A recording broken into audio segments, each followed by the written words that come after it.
right. So what we're gonna do, we got two things for the O2R. You've got your the PDF that says PowerPoint 2016 PDF, and then there's the introduction here. And so we're just gonna go through the introduction real quick, and then we're gonna go and do the PowerPoint. And so it's kind of a little bit of a review, one of the other. And we're gonna go a little bit on the quick side just so I can get through it, and then we can talk about any questions you might have over in Zoom. All right. So here's the introduction overview. So the O2R is a digital console, which means that it's got some really cool things going for it that analog consoles don't have. It's got flexible routing. You can set up presets for the overall routing of everything. You can change things really quick. You can move fast. It's really cool for that kind of stuff. It's got onboard effects like reverb, delays, etc. And you can also save presets for those as well. Then you've also got motorized faders, and the motorized faders can be paired together, and they can also be grouped together, so you can move one fader and it will control a whole group of faders. The O2R is mostly used for broadcast and live performances, things like that. And not just the O2R, really we're using the O2R as kind of a stand-in for all digital mixers. There's a lot of digital mixers out in the world today, but the O2R was the first one. The O2R was the first digital mixer to be available for a reasonable price. And when it first came out, it was probably about 10 grand or something like that. And that was like back in like 96, I believe, was when it first came out. But it was super cool because of like you could just save everything. And when I say reasonably priced, 10 grand is not like something that everybody can afford, but it was reasonable compared to hundreds of thousands of dollars.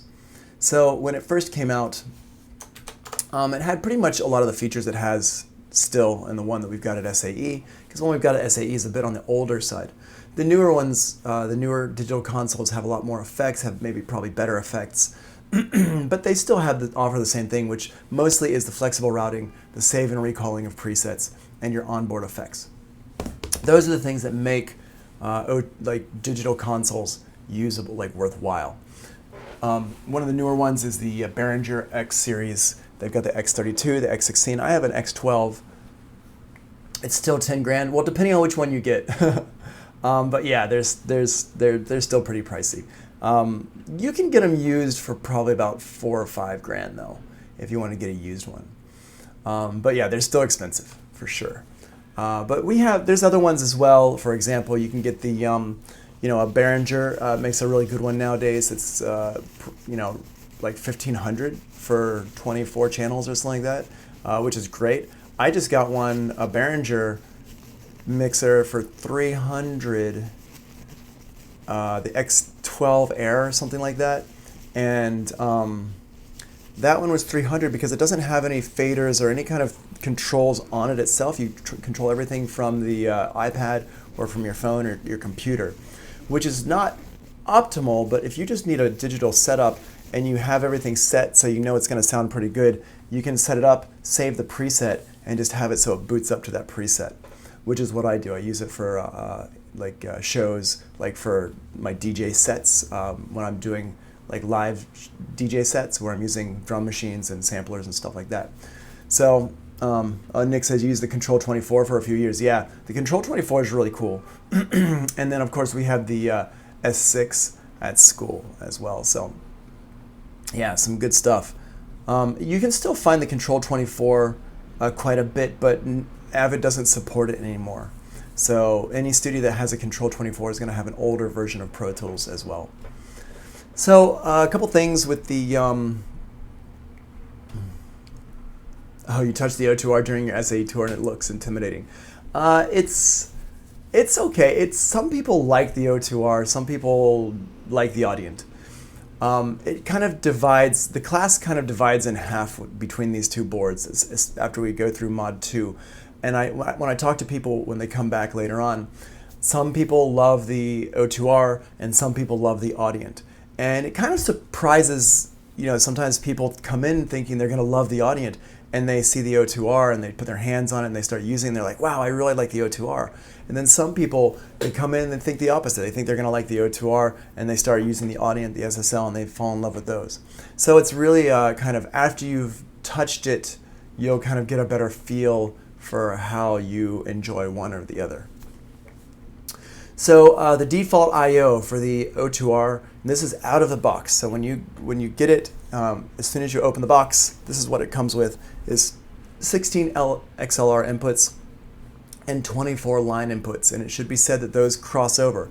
So it's not 24 additional line inputs. It's 16 XLR/line inputs, and then there's another 8 line inputs after those 16. So this can be expanded beyond what it comes with out of the box, and we're going to talk about that later. But there are 4 clip slots. There are 4, not clip slots. There are 4 slots on the back that can have cards that you can expand what it comes with. The default I/O also includes 24 direct outs. Now these direct outs are similar to the output, the group outs on the back of the Audient, but it should be said that these are not routable. This is the only thing that's not flexible on the O2R. The Audient, you can route any channel to any group out, whereas with the O2R you cannot. So with the O2R, if you come into channel 2, you're going to go through channel 2. Which, actually, now that I say that, it's not exactly true entirely. And we'll come back and talk about that because, again, it can be confusing. One thing about the O2R is it can get really confusing, and it's just a matter of messing around with it and trying to see what's going on with it. All right, so one thing that's really interesting about the O2R, I mean, one of the nice things about it is that it's got a really clean sound, but it's not like an interesting sound. It's just a pure clean sound, which is great. But if you're going for like an interesting, some kind of like flavor to the sound, the O2R is not what you want to get. The O2R, nobody has it because it's got a cool, interesting sound. If you overdrive the inputs, it doesn't sound great. It's just kind of there. It doesn't add anything to the sound. It doesn't take away from the sound, and that's really good. The reason why people use the O2R, as I said before, is the flexible routing. That's the main thing, and that's a really big deal, especially when you're talking about Broadway shows, like a live house, where you need to change the routing a lot real quick between bands. It's really useful for those kinds of scenarios. Okay, so here's our O2R overview, and this is like a top-down view of the O2R in here. And we're just going to go through this real quick and just talk about each section. Now, on the next page of the canvas of the PDF here, you have what the corresponding numbers from the previous page. So we're just going to go in here and use this. All right. So number 1 over here is our meter bridge, and this just shows us the meters for how the what's coming in or what's going out. And you can switch what you're looking at here. You've got 3 modes here. You've got pre-EQ, pre-fader, and post-fader. Pre-EQ is before any of the effects. Pre-fader is after the effects but before your fader levels. And then post-fader is after everything. It's after your effects. It's after your faders. When you're doing your level setting procedure, when you're trying to figure out like how loud your signal is coming in, if you're clipping your input or something like that, you're going to use pre-fader. When you're working on your mix, you're probably going to use post-fader. When you're doing your level setting, you're going to use pre-EQ, not pre-fader. Sorry, pre-EQ, because you want to check your levels before the EQ, before the compression, anything like that. When you are doing your mixing, you're going to want to look at post-fader. Let's see here, Jason. Okay. Over here on the right-hand side of the meters is the your layer select for your meter bridge, 1 through 24, 25 through 48, master, and remote. We're going to talk more about the layers here in a minute. Over here you've got your level for your main output, and this can show us 2 things. If you push that button there, it's for your control room out to show you your level going into your control room monitors. Otherwise, it's going to be your mix left and right out, which on the O2R is called the stereo mix. And then you've got your bus levels here. So bus 1, 2, 3, 4, 5, 6, 7, and 8. And again, you can have pre-EQ or pre-fader or post-fader. Section number 2 over here is your gain section. It's your input pod. each of these 16 channels right here, you have a phantom power for your 48 volts. You've got a pad here, so it can cut the level. You've got your gain knob here for your preamp, and then down here you've got your insert on or off. So you've got an insert for each one there.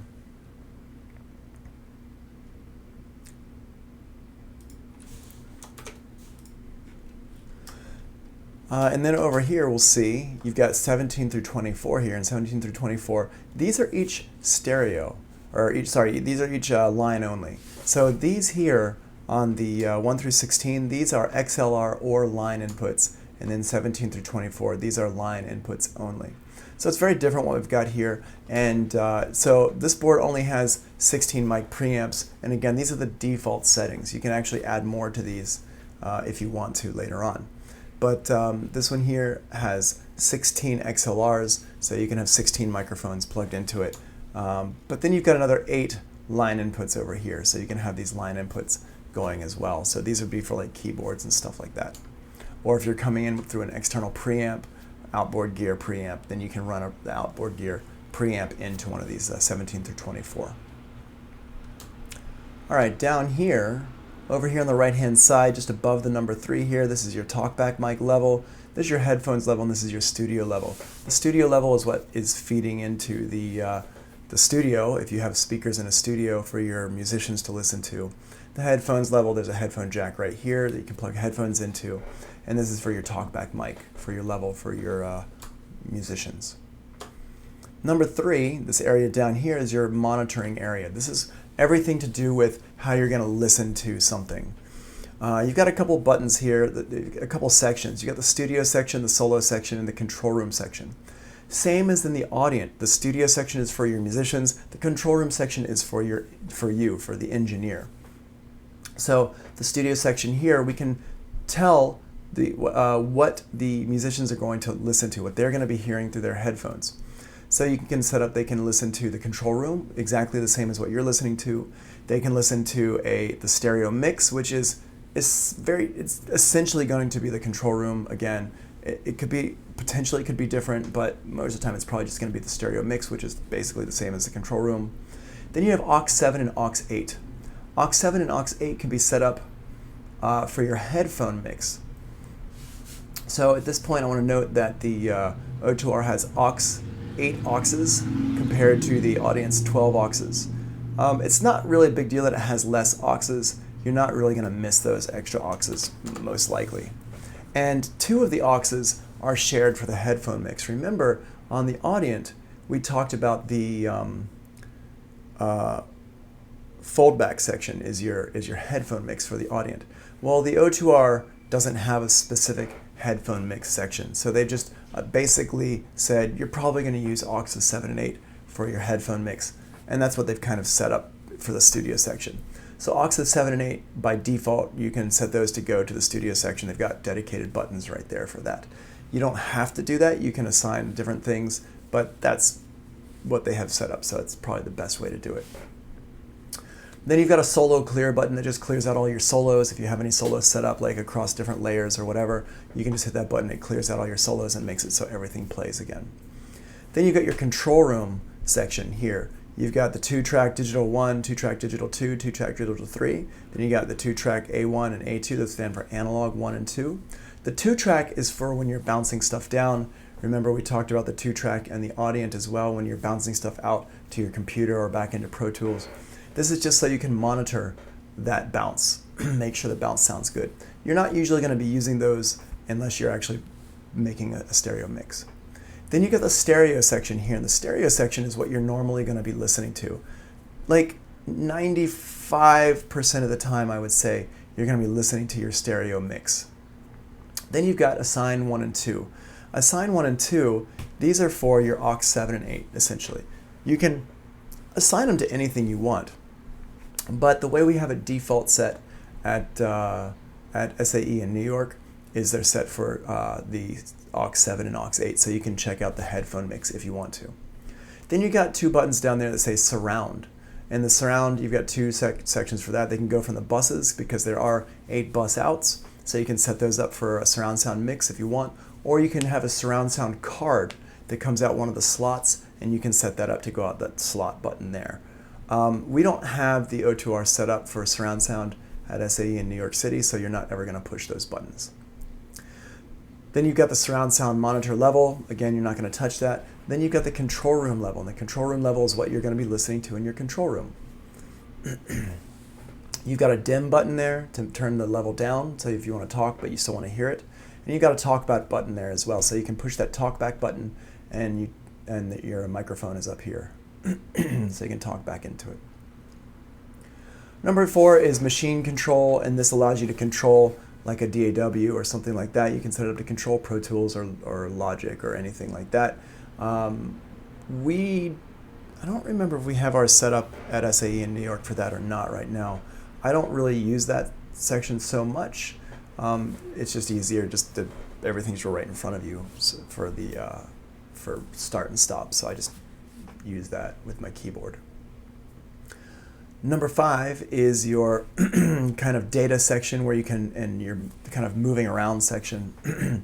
So on the screen here, there's a screen in the middle of the whole thing, which you'll notice right here. And you can maneuver around that using these arrow keys right here. The arrow keys allow you to move around the screen there. And then you can increase or decrease things. Increase over here on the right, decrease on the left. Then you got the shuttle and scrub buttons for your data wheel here. So if you want to scrub through or move move through your track, you can use that there. And you got the enter key right here, and that just enters. You hit that to hit go. Number 6 is our master fader. And then again, the master fader, you can select it. You can hit mute on it. The on button kind of turns it on or off, which is essentially a mute function. And just like in the audience, you're just going to push that all the way up to the top, and you're going to just let that stay there. You're not going to touch it for controlling the level of your mix. If you're clipping, don't fix it here. Fix it in the mix.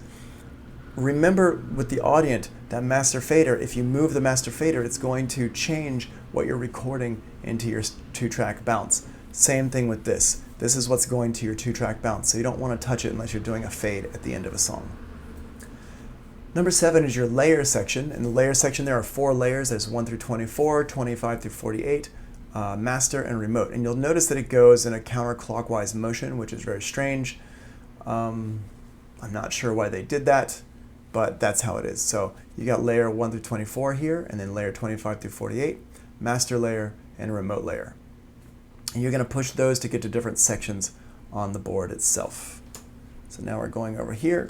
This whole big section is number 8 here. This whole section is number 8, and the reason why this section is number 8 is because every single channel is exactly the same. You've got a fader here for your level, and then you've got a rotary encoder. Number 11A here is the rotary encoder, and the rotary encoder can control a couple of different things. It goes around 360 degrees. It never stops. It's clicky. It's got indentations in it. I don't love the rotary encoders on this. It's not my favorite encoders in the market, but they do the job. They're fine for panning stuff. I especially don't use them when I'm setting aux levels. I use the fader for that, and we're going to come back to that in a little bit. You got an auto button here. You can record automation. This one does allow you to record automation into it. I believe that was a question somebody asked me like a few weeks ago or something, or maybe last week while we were talking about the audient. Somebody said, does the audient record automation? And the answer is no, the audient does not record automation, but the O2R does record automation. Then we've got a select button here that selects that channel. Then we've got a solo button, and you've got an on button, which is essentially your mute. If it's on, if it's lit up, you can hear it. And if you turn it off so it's not muted, or so it's not lit, then it's muted. All right, going up here, we're going to come up here to number 9 here. Number 9 is your display access section. And you got all sorts of different places you can get access to. And this is going to change what your screen is showing you on the main screen, what section of the screen you're going to. Now, I just want to go ahead and point out something real quick, and this kind of helped me when I was learning the O2R. By the way, I learned the O2R back in 1997. The college I went to school, the place I went to school in for college It was the Royal Academy of Music in London, and they had just gotten an O2R. And so when I got access to the studio, they basically gave me the key, handed me the manual, and said, figure it out. Because nobody who worked there knew how to use it. Even the guy who taught the commercial music program, he was a professional writer and producer for bands, so he didn't have any time to learn the O2R. So he was just like, learn it, let me know, type of thing. It had just come out like the year before. So it was certainly a crash course in using the O2R for me. I really enjoyed it because I thought it was great that I could save my mixes and come back to them later. Because whenever you zero out the room at the end of the day when you're done with a studio session, you always want to make sure that you zero everything out so other people can come in and use the studio. They book time in there, they can use the studio. So with the O2R, it's great because you can save your settings, and then the next day when you come back in, all you have to do is plug the cables in and you're good to go. That was amazing. Everything else I had used up to that point, just like anybody else, had been, you have to zero out the board. Before you zero out the board, you have to write down where all the settings are. Nowadays, you can just take a picture of things and with your phone and give it a name and save that. But back then, there was no digital cameras, so you had to go through and write down all your settings for every single knob or fader on the board, and it was a huge pain. Definitely not fun. So going back to this here, the display settings, this was, you notice that these are like diamonds. They're set on their side. They're squares that are set on their side. Anytime you see a diamond on the O2R, that means it's going to change the screen right here. And anytime you see a button that's like a normal square, just a normal square here, that's going to change something on the screen. It's going to select something on the screen. So it's, just keep in mind the diamonds here are going to change the screen, and these buttons are going to set something on the screen. And William says time consuming, right? And all that. Yeah, it totally is time consuming. That's why it's so nice that we have a digital camera in our pocket that you can just take a picture, so you don't have to write it down. The only thing you have to do is just write down the label for that picture so you know which one it is. Well, that's what I recommend. I recommend whenever you're done with a session, if you need to come back and recall that session, or even if you don't think you need to, I would write it down anyway just in case. But I recommend you take a picture, you email it to yourself, put it in your computer folder with your session, and so you have everything inside the Pro Tools session there. So everything's just saved with the session. So 9 gives us access to different things on the screen here, and then number 10 is your aux select section. So the auxes have a really interesting way that they work on the O2R. We're going to talk about that in detail later on. But to select which aux you're actually looking at, you're going to change the button here. So aux 1, 2, 3, 4, 5, 6, 7, and 8. Number 11 has your encoder modes. Now the encoders are these down here. These row across the top of each channel here, channel strip. These are your encoders. That's why it's called 11A, because this is 11, 11A. These encoders can do 4 different things. They can do a pan, it can do an aux, and you can have it assigned to 1 and 2. So panning is just like it sounds. Panning would be controlling the left-right stereo position of that channel. Then you have your aux, and the aux is how much aux amount you're going to send it to, and this connects to number 10 here. So if I want to send channel number 9 to aux 6 right here, what I would do is I'd hit aux 6. I make sure that my layer 1 through 24 is selected, so it makes this going to be channel 9 here. And then I would go ahead and make sure this pan is selected here in encoder mode, and then you turn that knob. I know it's a few steps. It's the type of thing that once you've learned it, once you've gone through it and you've kind of like messed with it enough times, you're going to get it. But in the beginning, it sounds like so many steps to get from point A to point B. It's got its pros and cons. The pro is it means you don't have a whole bunch of things on the board here. The con is there's a lot of things you have to keep in your head at all times. So it's just keep that in mind.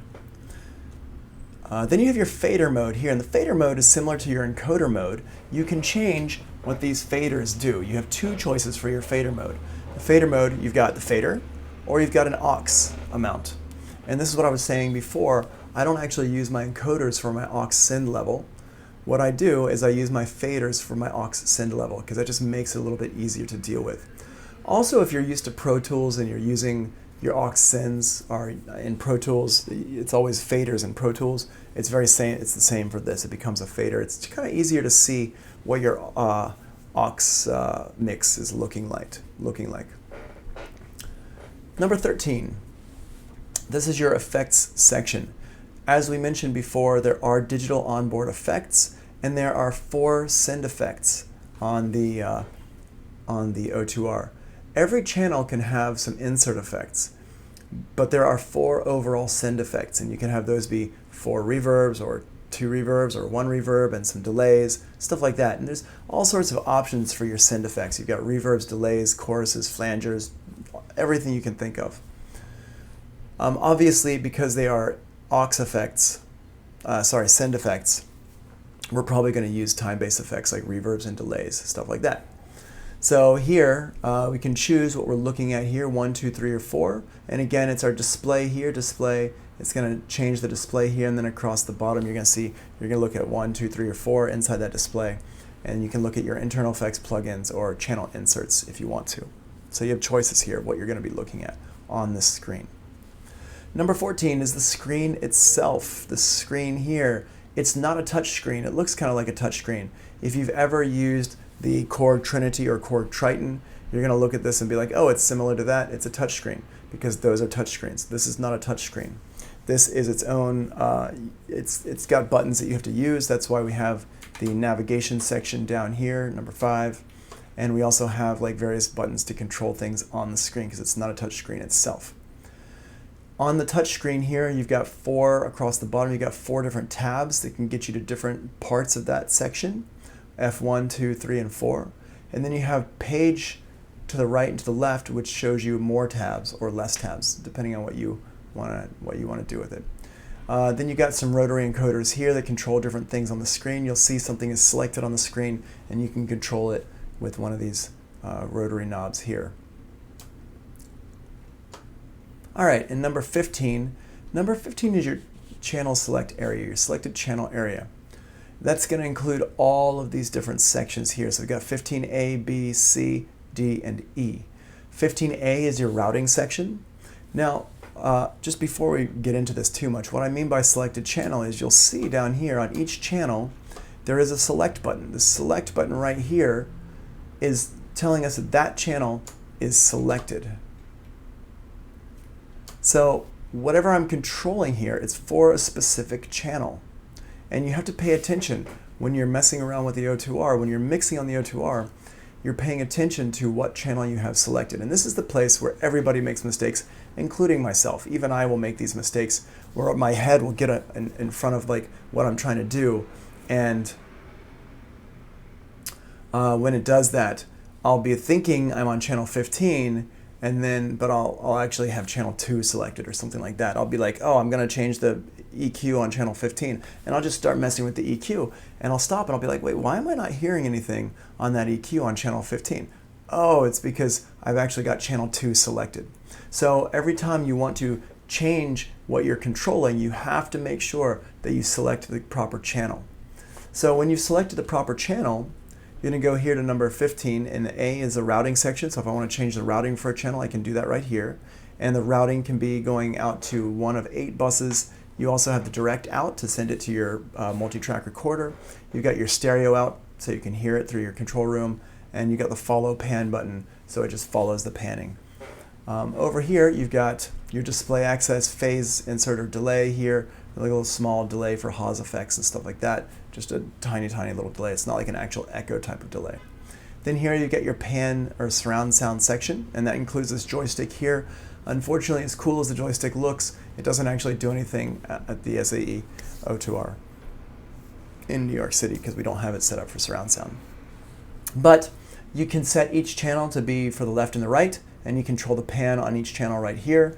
It should also be noted that you can control the pan down here on the bottom section here across the top. If you have the encoder mode on the encoders set to pan, that's going to control your pan as well. So you don't actually have to look up here and do anything with the pan here, but if you wanted to, you do. It's like a dedicated panning section.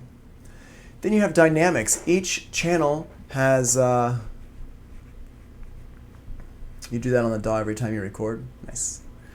Each channel has a compressor on it and a gate. So every single channel can be compressed, it can be gated, and that's where you can control this here. And you've got a little button here that lets you select between your compressor and your gate, and you got two buttons here that say gate on or compressor on. Those are just on-off buttons for your compressor and for your gate. So if you want to turn the compressor on, you push the button for comp on. If you want to turn the gate on, you press the button for gate on. And once you push that button, make sure you got the display section set here. It's going to show you your compressor and your gate, and you can get your presets and stuff like that set up here as well. There's also an EQ section, and the EQ section is a 4-band EQ, and you've got low and high shelf, or they can be a shelf or they can be a cutoff filter. Then you've got low mid and high mid, and these are fully parametric mid sections here. So it's basically the same or similar EQ to what's on the Audient, two shelves on either end, and then the mid section here, high mid, low mid. The difference is these can also be filters and not just shelves. All right, number 16 here is user-defined keys. If you're using the O2R a lot, you can actually set up keys to control specific aspects of the O2R. It's not something that I do because I just don't use the O2R enough to worry about this. And then number 17 is your scene memory. These are essentially your presets for the O2R. So you can set up something on the O2R, and then you can recall it later on. This is what you would do. If you're working on a mix and your time is up, you clean up everything, you hit you save this to a scene, and then you can recall it later. The O2R is extremely easy to zero out. You don't have to go back and turn a whole bunch of knobs and faders and push buttons and whatever. You just zero it out by recalling 0, 0, and then hit enter, and it recalls 0, 0, which is the zero out position. Just keep in mind, if you are doing a mix and you want to save that mix, you have to do that. You have to save that mix before you recall back to 0, 0. Okay. You can also not overwrite scene 0, 0. It won't let you overwrite that one.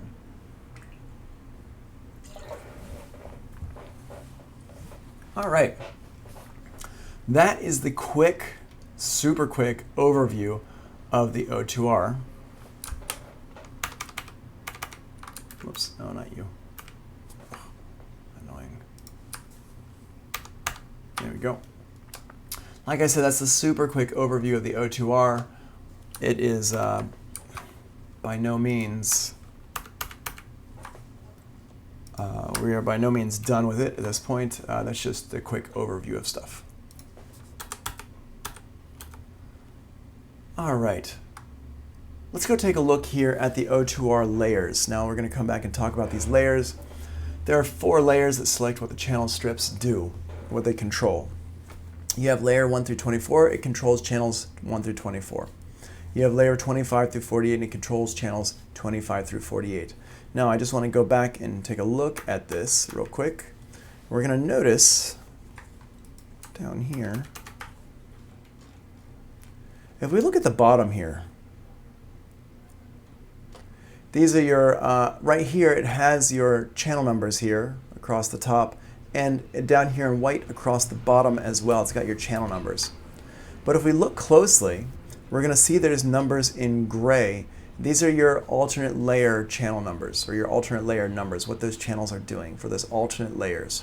So, like I said, there's 4 layers. There's 1 through 24, 25 through 48, master, and then your remote layer. The only one we're not really going to talk about much in this class is the remote layer. The remote layer is what, if you want to control your DAW, you can control your DAW with that remote layer on the O2R. But we don't have it set up.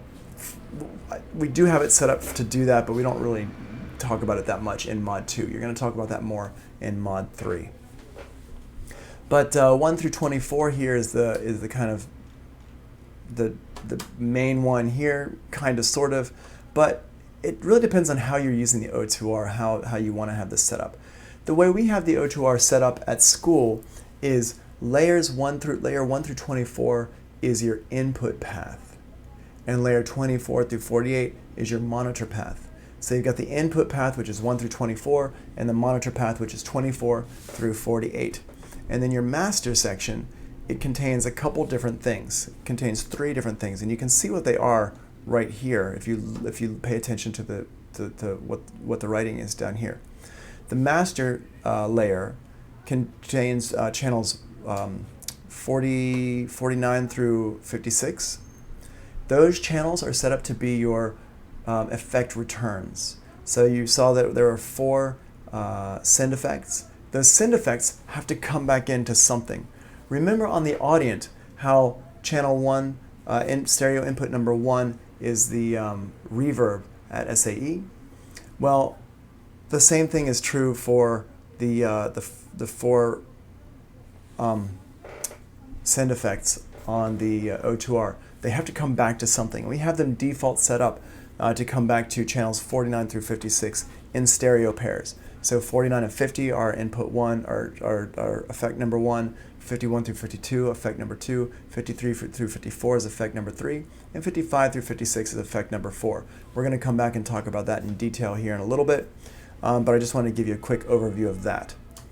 Then next in this section you have your aux masters, auxes 1 through 8. There are 8 aux sends on the O2R, and they're set up through 1 through 8. And again, those are also set up to go into effects 1 through 4. So you've got that set up there. Those by default are set to 0 out at 0, so they're just all the way up. And then you've got bus 1 through 8 as well. And again, just like on the audient, just like in Pro Tools, you can set up buses for subgroup mixing. So if you have a whole bunch of drums and you want all those drums to go to a stereo pair, you can set that up with your buses using your routing section right up here. And we'll talk about that in more detail as well. Cool. Let's see, just make sure. All right. So the way this is set up is your 4 layers, layer 1 through 24, 25 through 48, and master and remote. And then number 7 over here in that image changes the layers for the entire console. So we go back to here. Okay. So here's number 7 down here.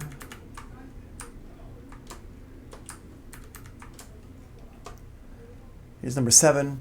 And this is where you can change your layers, 1 through 24, 25 through 48, remote, and master. And these are your layer selects for these specific, for the whole board. Okay. So what I mean by that when I say whole board is that if you push layer 1 through 24, it's going to change your layer for the board, and up here, oops.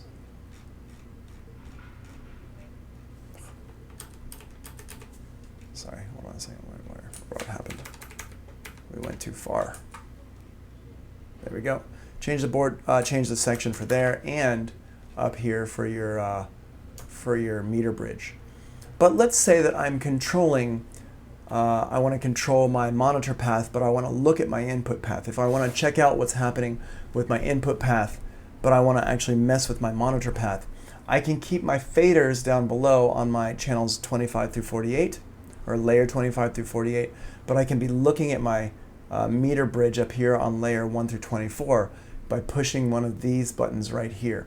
These buttons are specific to the meter bridge up here. They don't actually control anything. They don't actually change anything down on the bottom. It's just for what we're viewing on the meter bridge.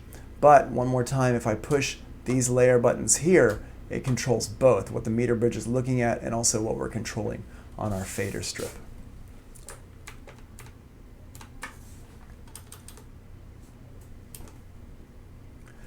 On the meter bridge, there are 3 display settings, as I mentioned before. You've got pre-EQ, pre-fader, and post-fader. Pre-EQ is the best for level setting. When you're recording stuff in, you want to use pre-EQ. And then when you're mixing, you want to use post-fader. The O2R display, select what you want to look at by pressing a diamond or a square on its side. Navigate around the display by using the arrow keys, which is number 5 in that picture. Use the F1 through F4 buttons below the screen for tab select. Select your tabs across the bottom. And then you're going to use your encoder knobs 1 through 4 to control things on the screen. Okay, so This here has to do with the physical AD input section. Now the AD stands for analog to digital input section. The board is a digital board, and it's kind of like, the way I look at it and the way I encourage my students to look at it is it's the same as having a computer in front of you. When you've got a computer in front of you, your board is you get the audio into the computer, and then you can send that audio to anywhere. In the computer, you can even send it to different programs and stuff like that. So if I'm using Pro Tools, if I record using input channel number 1, I don't have to keep that as output channel number 1. I can have that output number 5, output number 8, whatever. And it's very obvious when you're looking at Pro Tools that you can change those things. Just like on your iPhone, your iPad, or whatever, the screen here can reflect different stuff. So if I open up my screen here, I can go in here and I can select any one of these apps, and I could do different stuff in the apps. Even though I'm looking at the same screen, it's the same piece of metal and plastic and glass, but I'm changing what's happening on the screen. Well, the same thing can be true for the O2R. Even though I bring the audio into physical input number 1, I don't have to keep it routed to input number 1. I can have it go to channel number 6. So it can come into input number 1, but it can go to channel number 6 for my mix. And I can route it out of channel number 6, and then I can bring it back into channel number 18. There's a lot of possibilities here. Again, just like with the Audient, it's better to keep things one-to-one. Don't go changing stuff around just because you can. Change stuff because you need to. But the cool thing is that you can change stuff.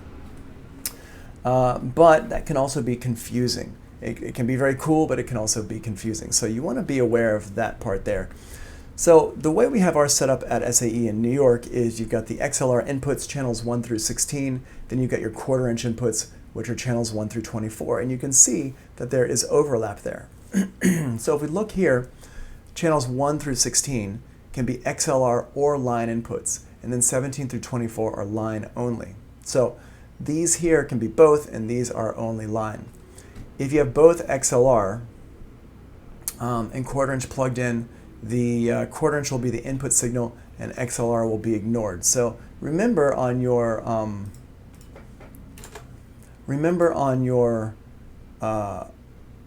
the Mackie 1604, if you have an XLR cable plugged into it, if you plug a quarter-inch cable into that line input, it's going to override the XLR signal. So it doesn't pay attention to both at the same time. On the Audient, however, we can set up our we can have both cables plugged in, and there's a switch on it to switch back and forth between which one you want to be paying attention to. So what that does is it allows us to have more things just plugged in at the same time. The Yamaha O2R is similar to the to the Mackie 1604, in that if you have an XLR plugged in and you plug a line input into it, you're going to override that XLR. So be aware of that. That's kind of it's a bit of a limitation for the Yamaha O2R, but there's ways to get around that as well. There's ways that you don't have to be locked into just 8 line inputs. The way we have ours set up at SAE is that we have the first 16 channels are XLR only. So we only have 8 line inputs on the board at SAE for keyboards and stuff like that. The XLR is only our line inputs. So this is not really a big limitation, but what it means is that you can actually have only 16 things to record at the same time because of how we have it set up. Again, you can use the patch bay to kind of get around that a little bit if you wanted to, but again, you don't really need to. It's probably more important to have more monitor pads than it is to have input pads.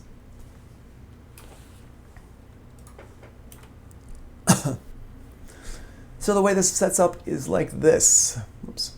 The input path here is this is our different layers here. So 1 through 24 is your input path. 25 through 48 is the monitor path. And then your effects returns are on 49 through 56. Your aux masters are 1 through 8, and your bus masters are 1 through 8 as well. This is your master layer. So your input layer is like this. 1 through 24 is the input path. and then the layer 25 through 48 is your monitor path. And it's pretty easy the way it's set up like that. It's kind of easy to keep in your head. 25 through 48 is just your monitor path. So whenever you want to use your monitor path, you're just going to hit that 25 through 48 button, and you're on the monitor path. If you want to go into the input path, it's going to be 1 through 24.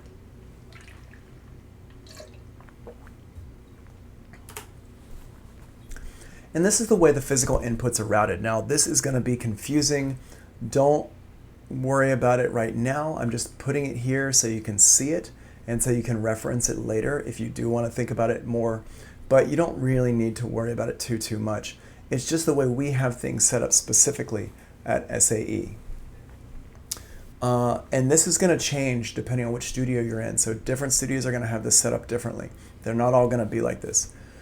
One of the main reasons why we have our setup in this way is because of our Focusrite interface in the room. Remember, we talked about this last week. Your interface really is your kind of your weak link in everything. How many inputs your interface can have dictates how many inputs you can record into Pro Tools at the same time. So it doesn't matter if you have a 64-channel board. If you only have 16 inputs on your audio interface, you can only record 16 inputs at the same time. So the O2R has 24 inputs on it, default. These are your analog inputs. And the way we have these routed, as we saw before in this picture here, in this writing here, 1 through 16 are your XLR inputs. So we have those 1 through 16 are routed into channels 1 through 16. 17 through 24 do not route into channels 17 through 24. 17 through 24 actually go straight to our monitor path, because these are not coming in from the outside world, they're coming back from our computer, from our multi-track recorder. So the only ones you actually have access to for recording are channels 1 through 16. And 1 through 16 go down to our channels 1 through 16, just they're set 1 to 1. And those go out of the back of the board into our multi-track recorder through our expansion card. Now remember, I mentioned this briefly, so just a note, is that there are 4 expansion slots on the back of the O2R. You can have those be for anything, and we have them for digital I/O. So we have 16 inputs and 16 outputs, all digital, so you can go into the back of so you can go into the computer digital. So we have 16 of these going into our computer, ADAT digital outs here, 13 through 48 or whatever that ends up being there. I don't remember the exact numbers. And then on the Sapphire setup here, we've got the monitor, input, output, all that stuff there. So it's a little bit of a weird setup, and again, I'm not going to dive into it too much because we really need to be in the room putting hands on things to really wrap our heads around it. So keep this handy because it's going to make a lot more sense once you start touching the board. This is a part of class where everything really kind of breaks apart just because you need to be touching this stuff. With Pro Tools, you can at least get access to it on your computer. You can watch somebody else using it. But here, like I can't even show it to you myself because I don't have an O2R here in front of me. What I am doing though is on Friday I'm going to go into SAE and I'm going to make a video showing the O2R so you can actually see it in action. So, all right. And then this here on the back just shows us our card slots. The inputs on the back of the O2R is on slot 1 through slot 116. These are your inputs on the back of the O2R to go to come in from the monitor path. Let me see here. Andre says, so if you have a console with 32 or more channels, need more than one audio interface, like let's say if you have an 1820, it's not enough to use all the channels. So the answer is yeah. If you have a console with 32 channels and your audio interface only has 24 channels, you're not using those extra. You're not using those extra 8 channels on the console. So your weak link is at all times your audio interface. You only have as much recording power as what your audio interface allows. So if you wanted to have more inputs, you need to get another audio interface. And then you can control those. You can make those audio interfaces connected up using your Pro Tools aggregate device on your computer, something like that. But yeah, you're 100% right there. Unfortunately, I know that's not great news for you, but still, it is what it is. Okay. So on the back of our console, we have our digital ins and our digital outs, and the digital inputs route into channels 25 through 40 on the O2R, and the digital outputs, and then the analog inputs 17 through 24. These come into 41 through 48. So 25 through 48. Remember that layer 25 through 48 is your input path at SAE. Here, let me show you. Sorry, your monitor path. So here the input path is 1 through 24, and then the input path is 25 through 48. And we can see here, I've got this all set up here so you can see it. Our channels 25 through 48 are fed from digital inputs, our digital ins 1 through 16 on card slot 1. Then the analog inputs 17 through 24, remember how I said those are not being used for recording? That's because those are going straight into our input path, channels 41 through 48, because we have those set up to connect to our audio interface at school. And again, I don't want to stop and hound this part because it's very confusing and it's an SAE only thing. The main takeaway for this that's really important for right now is that you can make all these changes. That's the part that's super, super important to keep in mind, is that you can make these changes. So if you need to change things around at your own studio, you have an O2R and you're like, I want to make it more flexible, then you can do that. But it's not something you need to do. And don't make any changes at SAE because you're going to mess it up for everybody. Because not everybody has the same expertise level. Maybe you become like a super expert on the O2R. If you make any changes, you're messing it up for other people. So don't be that person. Don't be the person who messes it up for everybody else, because then they have to get the tech to come in. The tech has to look and see what you did. Remember, you got to zero out the board. If you come in and things are a mess, and you leave, if you come in and you mess things up and you leave, they're gonna start punishing you by not giving you time in the O2R again. So just be careful, make sure that you straighten everything up when you leave. All right, so that brings us to the end of that section there. What we're gonna do is we're gonna look at the next section here. This one here is our PDF, PowerPoint PDF. And again, we're gonna go through not the whole thing right now because there's a bunch of stuff in here we're not ready for yet. It's gonna be like one thing at a time. Okay, again, this is pretty much just a review of everything we just covered, so we're gonna go through it a little bit quickly here. Up top is your meter bridge section. The meter bridge section has layers 1 through 24, 25 through 48, your master layer and remote layers. You've got your pre-EQ, pre-fader, and post-fader views. There are 3 input metering positions. These positions are only for input channels. The peak hold function displays peaks that go into the red overloaded load LED segment. So if you want to make it so it holds it, so if it clips, it holds it there, you can push that on. You don't have to push it on. Keep in mind 0 is minus 16 dB FS, and the over LED represents digital clipping or distortion. Over here on the right-hand side, you've got your master output left and right, stereo master, and the control room button is used to display the level of the control room in the stereo meters. So if you want to see what your control room's doing, you can push that button there. And your output metering positions for the output channels only, pre-EQ, pre-fader, and post-fader, same as what's over here, but these are for your bus outs here. Over here on the left is the display access window. Again, we've talked about this before. Just a second ago. This is just a little review. Metering. If you want to change your metering on the O2R, you've got meter pages. your input channels, your bus outs, your aux ins, stereo outs, effects processors. These things here can be all metered through the various metering pages, which are located using the display access button. Input and output channel meters also display fader positions numerically.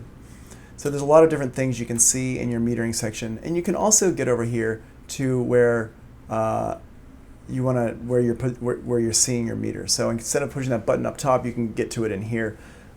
I'm not really sure why you would do this, because it's much easier just to reach up and push that button. So I never actually go ahead and I never even view this. But this one here is very useful. This is what your screen would look like here, and you push which channel layer you want to look at. There are two types of input metering, channel metering pages, 24 channels and 48 channels. So here you've got channel 1 through 24, 25 through 46, and 49 through 56. Or you can view all 48 of your channels at the same time, 1 through 48, which is the most useful ones.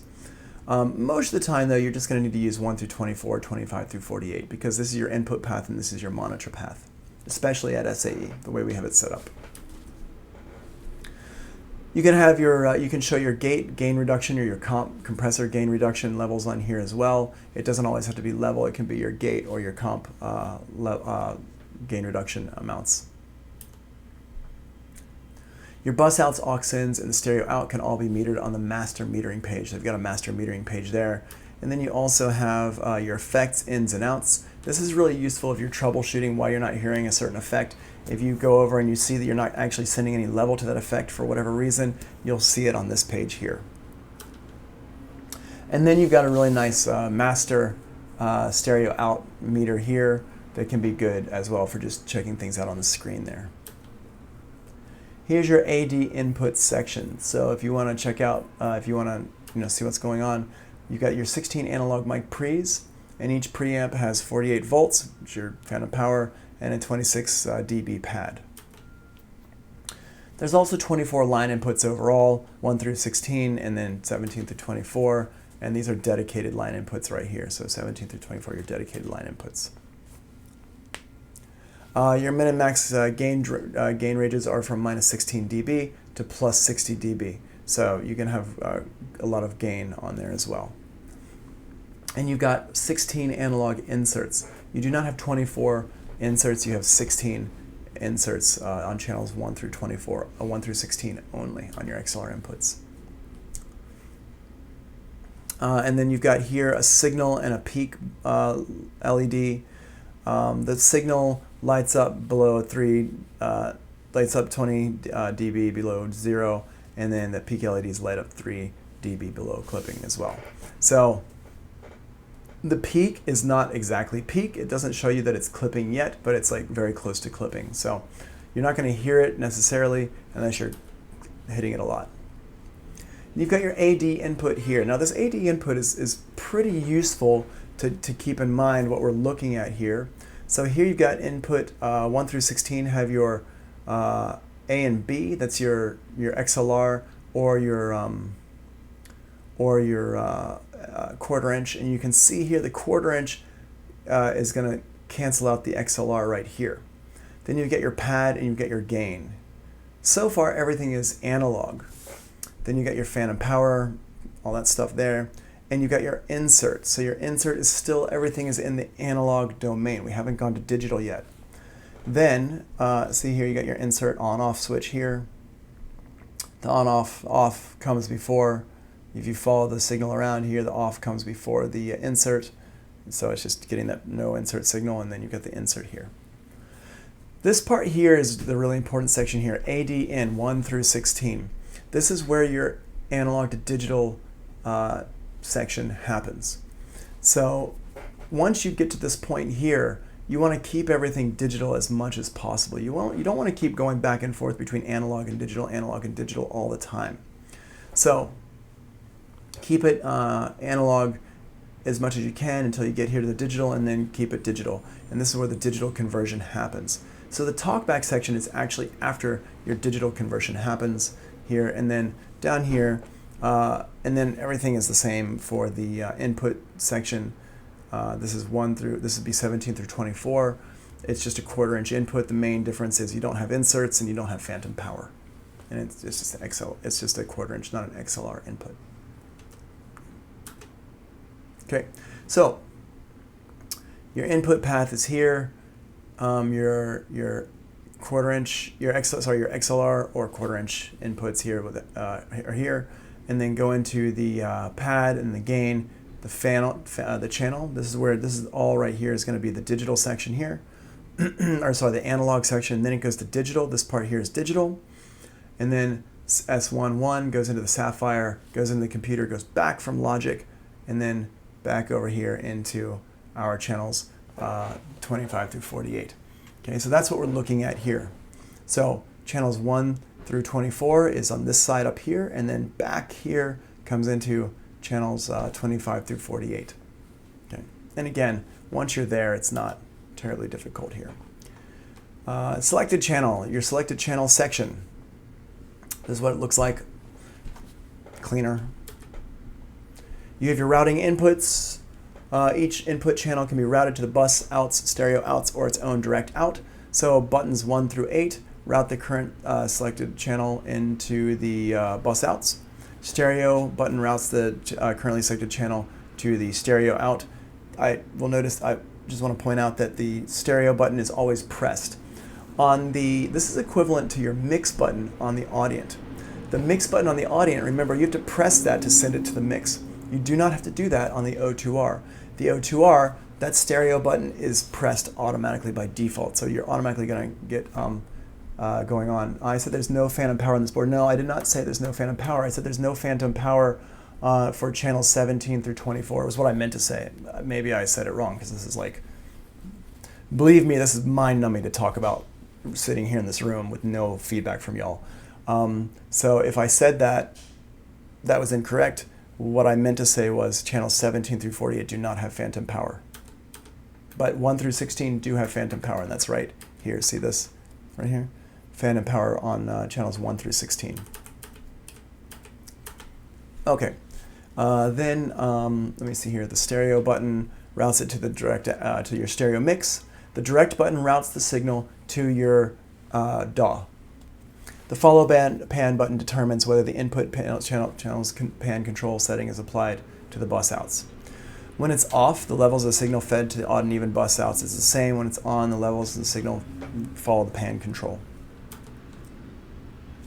Your routing display section. You push that little diamond button. You got your routing display section, and you can. This is where you can see everything. I don't recommend making changes here. I recommend making changes on the physical buttons. But you can see everything here, so you can see how things are routed around.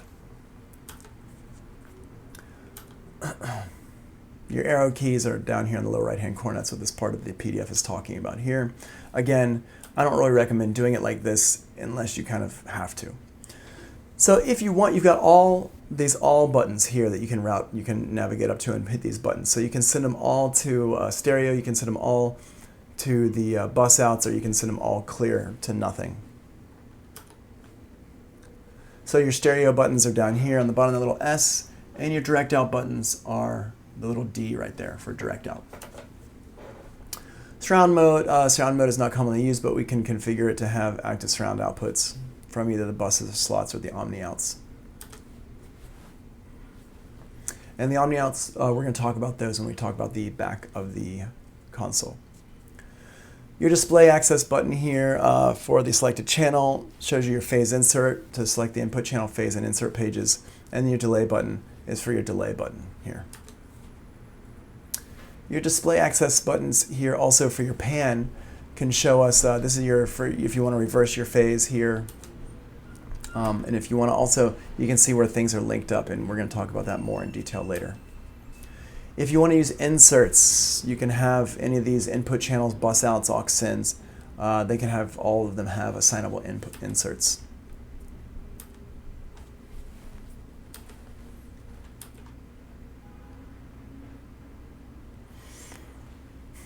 So if you want to use inserts, you use the layer buttons to select your inserts, and then you select the buttons to select the channel you want to put the insert on.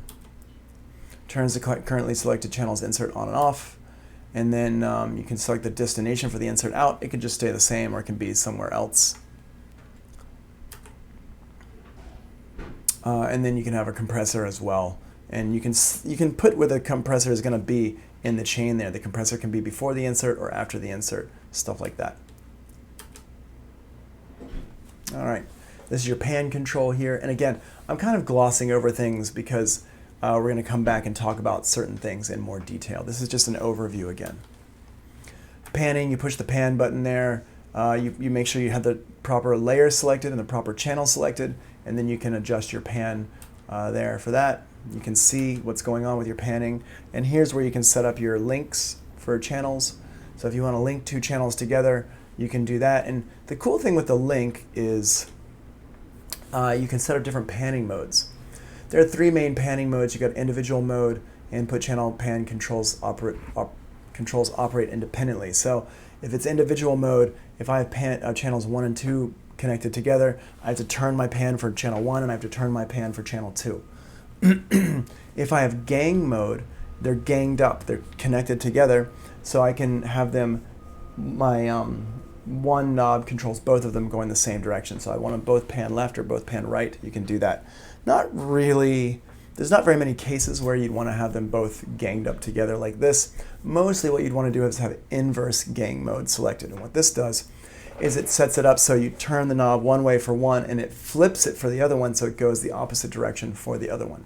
Again, when you see this in action, it's going to be really cool. You'll know what I'm talking about. If we want to use the compressor, there's your compressor button right there, and you can get the compressor section here to show you what's going on. Again, we're going to come back and talk about that. There's a library down here in the bottom. You got your gain reduction meters, the type of curve you've got, and your library there, so you can actually have compressor settings there. If you want to check out what people have set up for the compressors, you can do that as well.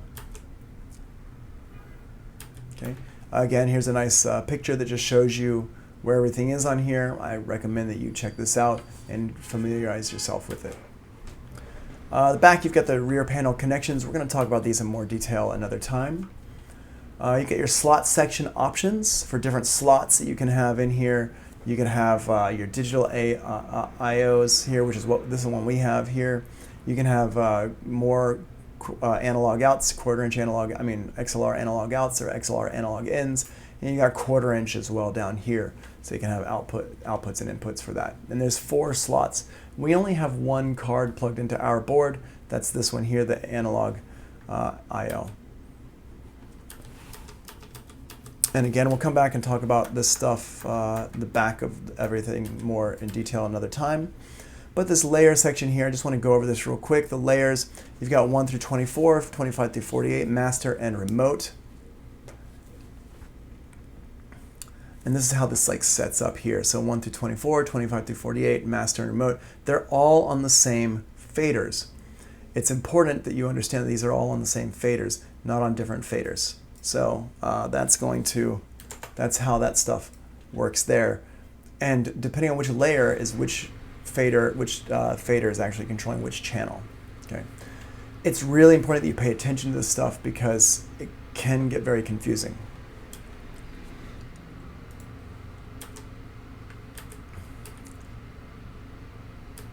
All right. Yeah, we're going to come back and talk about this stuff on another day. Just making sure we're good with everything right now because I don't want to go into too. Okay, the way you compare channels together, this is pretty easy, is you hold down the select button on one and you push the select button on the next one. That's how you pair channels together. And you can only pair the ones that are right next to each other. So you want to pair channels 1 and 2, or 3 and 4, 5 and 6, whatever. You hold down channel 1 and you press number 2. And you have to make the presses be very deliberate. You can't just boop boop and expect it to work. It doesn't work like that. You have to be deliberate with your presses. When you pair up some channels, these little hearts, this is so cute. It's something I only think of Japanese people doing something like this, making it super cute like this. When you pair them together, the heart makes a little heart, and it's like the channels are all happy and yay. And then you do something if you want to break them up, you break them and you break their hearts, which I thought was super, super cute. It's, to me, having lived in Japan for 5 years, this is so Japanese, to making it super cute with this heart. It also works. It makes sense, but it's really funny. All right, we're gonna come back and talk about solo stuff. The encoder mode. Okay, cool. And just to look at the Liquid Sapphire 56, which is the one we have at, yeah, I know, right? Aw. This is the audio interface we have at SAE. And you've got your optical input, output, that stuff there. That's where your inputs and outputs are set up here, 1 through 8 and 9 through 16. All right, here. So we have 16 IOs happening with this. And then on the output section where it has line outputs, we have our, that's for channels 17 through 24. That's the other 8 channels there, is coming out of your analog outs. Again, not something you have to worry about, it's just there. Cool. I think, let's see, is that the end of everything? That is the end of everything. So why don't we do this? Well, here, let me just go ahead and stop the recording here.